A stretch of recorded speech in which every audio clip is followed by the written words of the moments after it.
We had a wonderful opportunity just beginning about September through October to fellowship, to be with our co-workers in Europe. I really appreciate Ed's introduction or his comments.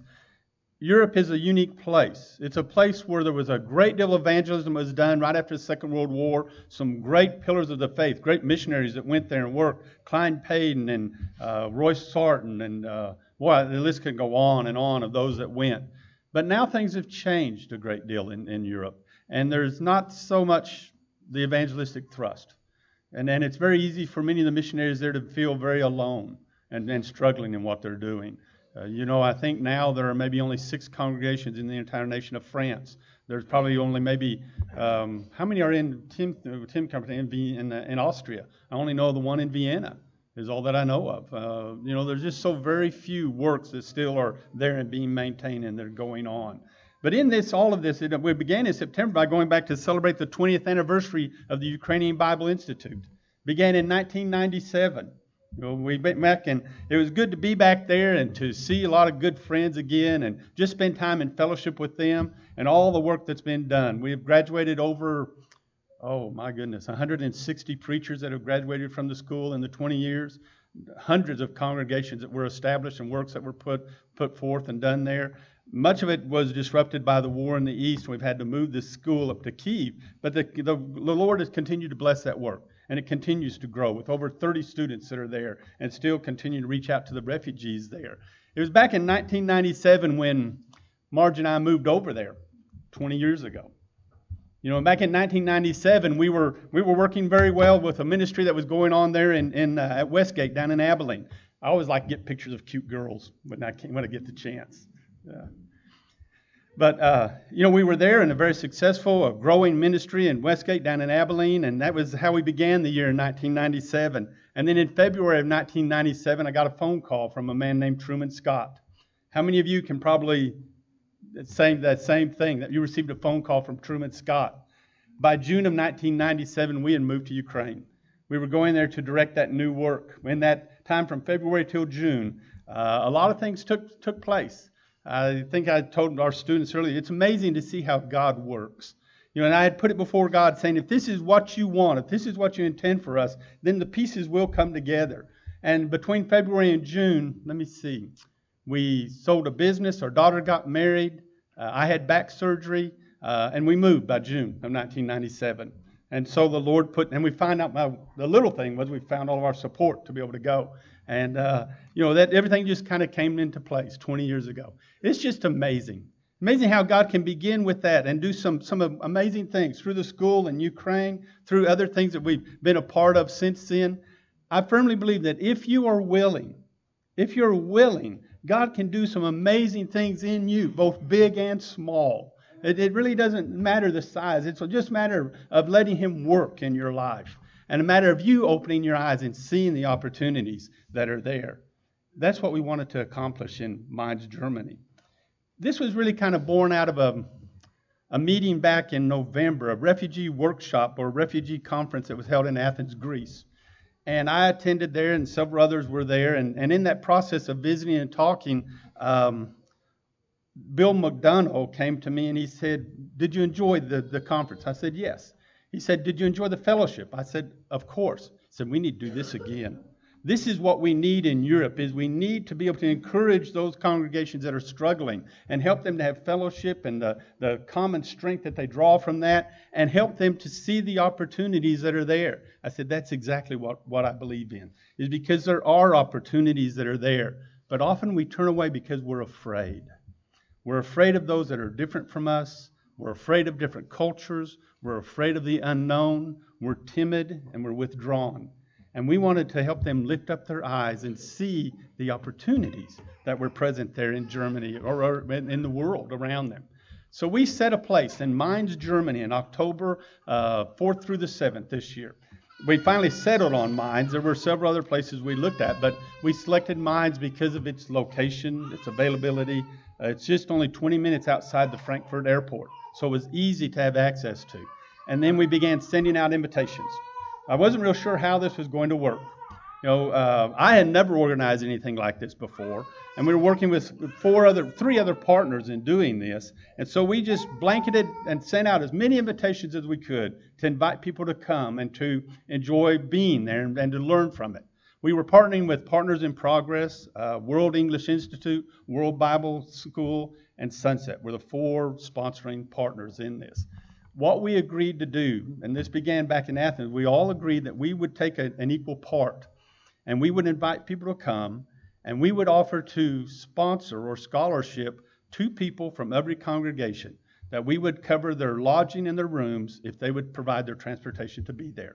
That was their part. If they would be there, we would take care of them while they were there. And it was amazing how they responded to that. Mines is a beautiful place. It's an old town, just like I said, outside of Frankfurt. Beautiful, typical German city. The facilities we had were beautiful. They had this large banquet hall that we were able to use, and the hotel was just across the street next door. It was a perfect setting. The old banquet hall, actually, well, that entire building, where the ivy is covering up, it's an old winery, is what it is. It was well known for their sparkling wine that's been making for over 100 years. So now that had nothing to do with our program, but it was a beautiful place. What was really beautiful was the fellowship that we enjoyed, the opportunity to be around, and some great speakers. You may even recognize some of these people in the picture: Truett and Bill McDonough, Richard Baggett, Dino Russos. The gentleman in the lower corner at the table is Thaddeus Bruno from Bermuda, I believe is where he's from. Trinidad, yeah. And down below then there's also Dominique Dos Santos, gentlemen from all over that came. They came from Albania, they came from Romania, Bulgaria, Netherlands, Switzerland, France, Germany, Greece, England, Trinidad, Bermuda, St. Croix. I'm trying to think where else. They came from all over. And we had a jam-packed schedule with some great speakers. Thaddeus spoke to us. You may recognize the guy in the lower corner, Gerhardt from Vienna was there. By the way, Tim, he asked Truett and I to keep an eye on you. That's our job now. Craig Young from Marseille, France. Myself there as MC. And one of the speakers that I think was in our feedback, one of the men that probably was most enjoyed or probably more eye-opening was a gentleman who came from Marseille. He's Algerian by birth, Muslim by birth, and was converted to Christianity 17 years ago.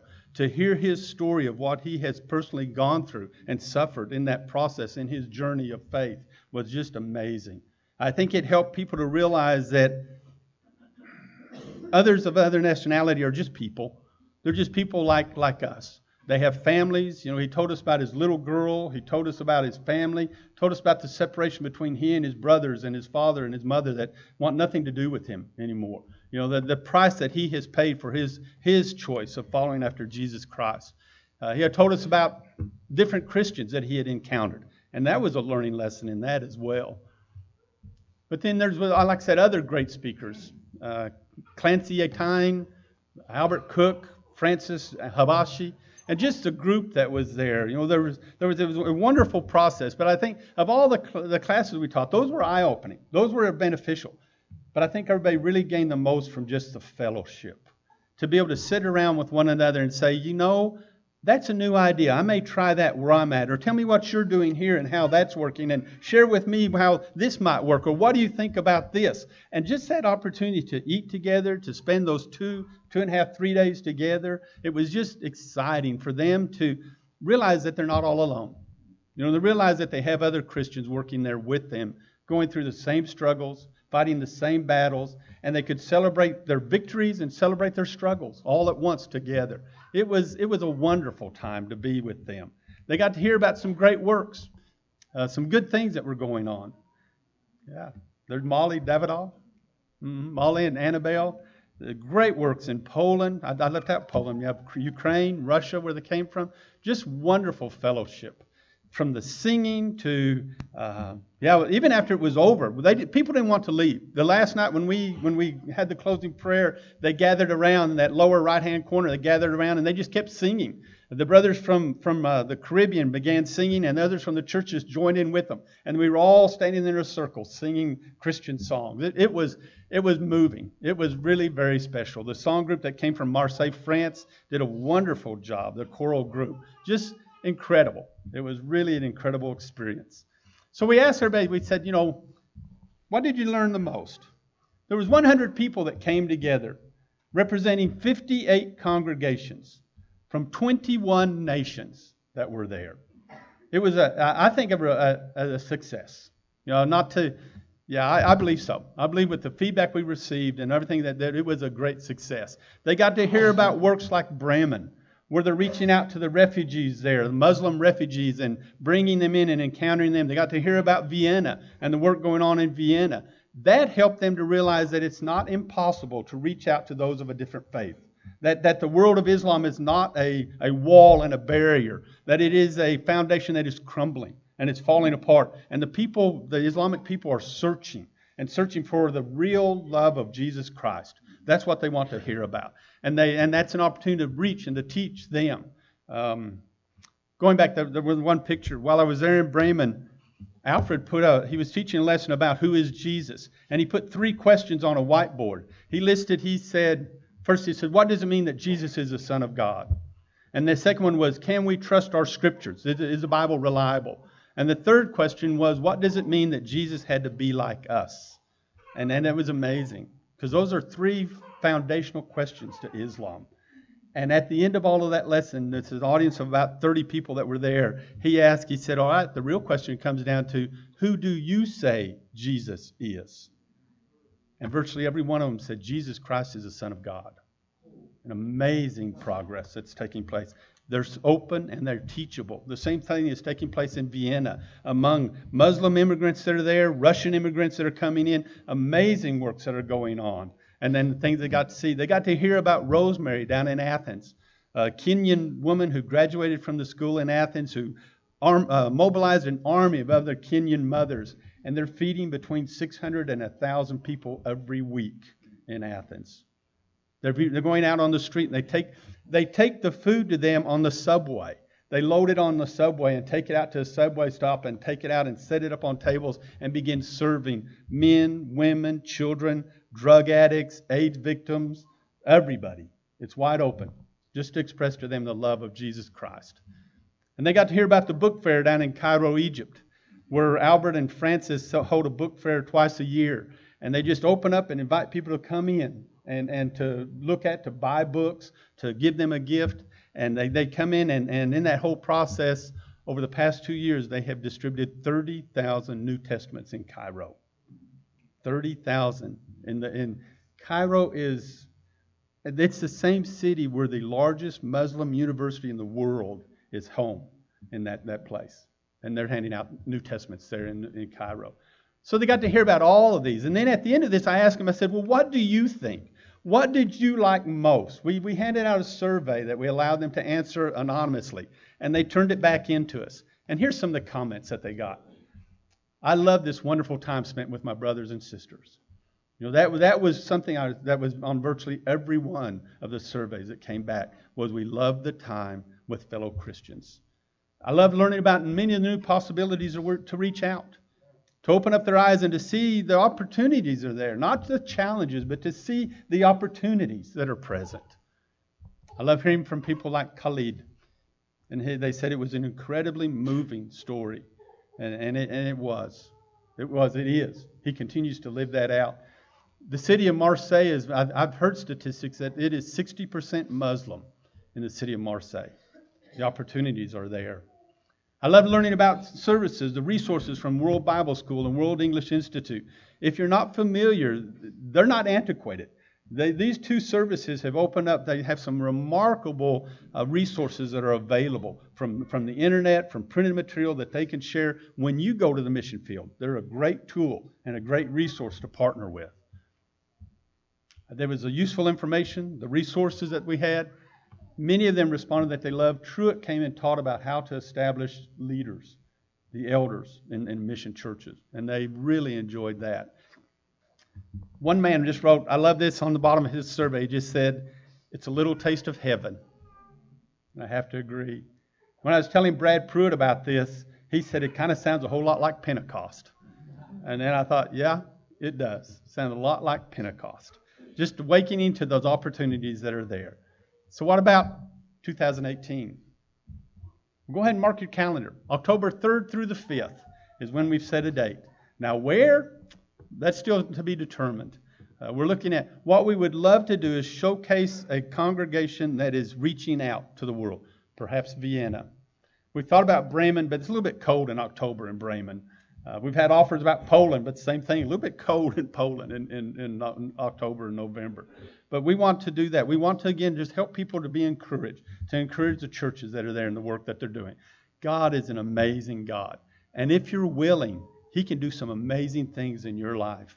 I didn't realize what He could do 20 years ago. I had no idea where we would go and what we would do in the past 20 years. But God has done some amazing things. You know, it was years ago that I was visiting with or had a very veteran missionary was in my home. And his Bible was laying there. And I looked in the front of his Bible. And then, you know, we always write favorite verses or different things. And it's really interesting to look in somebody's Bible, the front of the Bible or the back of the Bible, and see what notes they've made. And he had written in the front of his Bible, he said, God is not interested in your ability or your inability. What He cares about is your availability.